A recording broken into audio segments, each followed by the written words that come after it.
teman-teman, selamat datang di ruang podcast Sinau Mikir. Nah, kali ini kita bahas secara yang cukup unik, yaitu politik mercusuar di masa demokrasi terpimpin. Sebelumnya, perkenalkan, saya Fadila Putri Ivana sebagai host, dan juga ada dua narasumber saya. Perkenalkan, nama saya Amanda Dewi Maharani, biasa dipanggil Manda. Saya sekolah di SMK Negeri 1 Wonosari dan kini saya menduduki bangku kelas 11. Dan jurusan saya sendiri Desain Komunikasi Visual. Dan ada rekan saya. Hai semuanya, perkenalkan nama saya Alia Nur Afifah. Saya seorang pelajar dari SMK Negeri 1 Wonosari dan mengambil jurusan DKV, Desain Komunikasi Visual.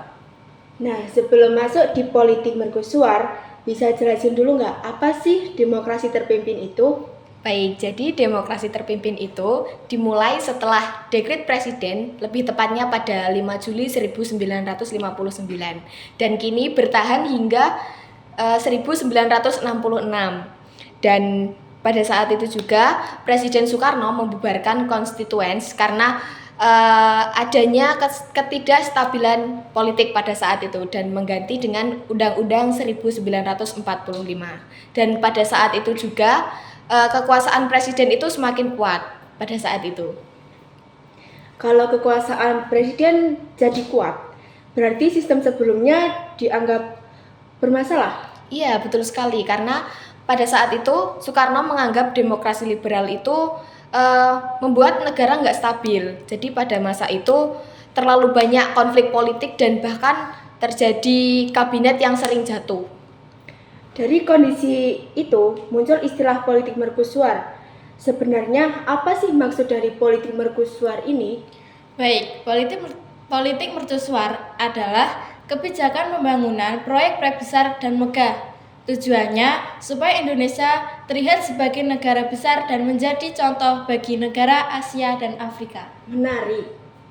Jadi bukan cuma pembangunan fisik, tapi ada tujuan politik internasional juga ya? Betul, Indonesia ingin menunjukkan eksistensinya di dunia internasional, terutama di tengah persaingan blok barat dan timur. Kalau begitu, proyek apa saja yang termasuk ke dalam politik ini? Baik, jadi proyek-proyeknya itu ada banyak sekali. Contohnya aja ada Monumen Nasional yang bisa disebut Monas, dan juga ada Stadion Gelora Bung Karno, yang kedua, yang ketiga ada Masjid Istiqlal, dan yang terakhir ada Jembatan Semanggi. Dari proyek-proyek itu kelihatan ambisi yang sangat besar ya. Tapi dengan proyek sebanyak itu, gimana kondisi ekonomi rakyat pada saat itu? Sayangnya, kondisi ekonomi justru memburuk. Terjadi hiperinflasi, harga kebutuhan pokok naik drastis, dan kesejahteraan rakyat semakin menurun. Berarti dibilang pembangunan ini kurang seimbang? Ya, pembangunan lebih fokus ke simbol negara dibandingkan kebutuhan bagi masyarakat. Kalau dilihat dari dampaknya, apa sisi positif dan negatif dari politik ini? Baik, jadi dari politik ini terdapat sisi positif dan negatif tentunya. Yang positifnya itu negara kita menjadi dipandang lebih baik di negara lain. Contohnya saja, negara kita itu menjadi nomor ketiga sebagai pemimpin dunia dan juga dipandang menjadi negara yang lebih modern lagi. Untuk sisi negatifnya sendiri, rakyat itu menjadi kesusahan dalam ekonomi, jadi menjadi kesenjangan ekonomi bagi rakyat-rakyat yang ada di Indonesia. Contohnya aja kekurangan pangan atau kekurangan pekerjaan dan lain-lain. Dari semua kebijakan ini tentu nggak lepas dari sosok Soekarno. Menurut kalian, gimana peran beliau di dalam politik ini? Soekarno itu jujur saja mempunyai visi yang besar untuk menjadikan Indonesia sebagai negara yang terpimpin pada saat itu, dan Indonesia sendiri pada saat masa Soekarno menjadi pemimpin dunia ketiga.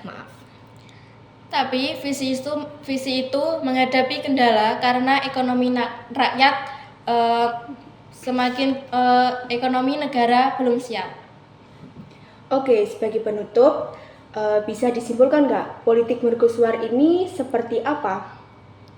Baik, jadi politik mercusuar ini menunjukkan ambisi besar Indonesia untuk menjadi negara yang maju pada saat itu. Namun sayangnya tidak dibandingkan negara kestabilan ekonomi rakyat. Nah, jadi bisa disimpulkan politik mercusuar itu megah secara simbol dan berat bagi rakyat.